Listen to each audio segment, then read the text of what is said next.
So, to make these shorts more interesting, I asked members of my family who I should cast in A Song of Ice and Fire, and one of them said John Cusack. Now, John is an actor I'm not super familiar with. Turns out the only movie I've ever seen him in was Anastasia, which I don't think is the best way to figure out who he should play in a live-action medieval show.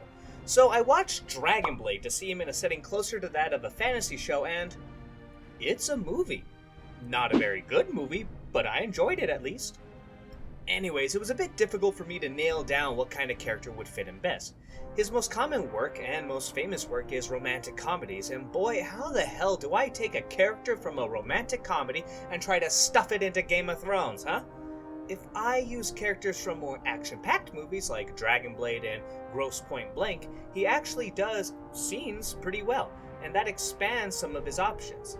If I have to pick a rather integral character, I'm leaning to Peter Baelish or Stannis Baratheon, but in all honesty, I think some of the more minor characters would be more fitting.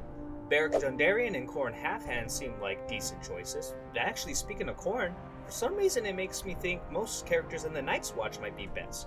So we can throw in Yoren as well. Tempted to say Alistair, but Cusack seems more like a guy against the machine rather than a part of it. Ooh, maybe Dolorous Ed. Yeah, he had some funny moments in the show, so let's go with him.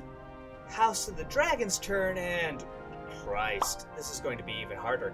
Ain't no particularly humorous characters I can stumble across, the funniest probably being Viserys, who isn't the worst choice now that I think about it. He could also maybe be Harold Westerling, but honestly, I would lean to a book-only character that we haven't seen yet and probably won't see, except in Eustace. And normally, let's end it off with the book-only character from the main series, and yeah, struggling here. I want to say John Connington, but I feel like I use him too much in these shorts. Same with Roderick Harlaw. Oh wait, Harlaw! Harris Harlaw! Yeah, that could work pretty well. Anyways, is there any character you think would fit the actor better? Also, make sure to comment below an actor you would like me to tackle, but don't forget to also put a movie for them so I know where to start if I'm not familiar. Until next time, be safe and have a wonderful night.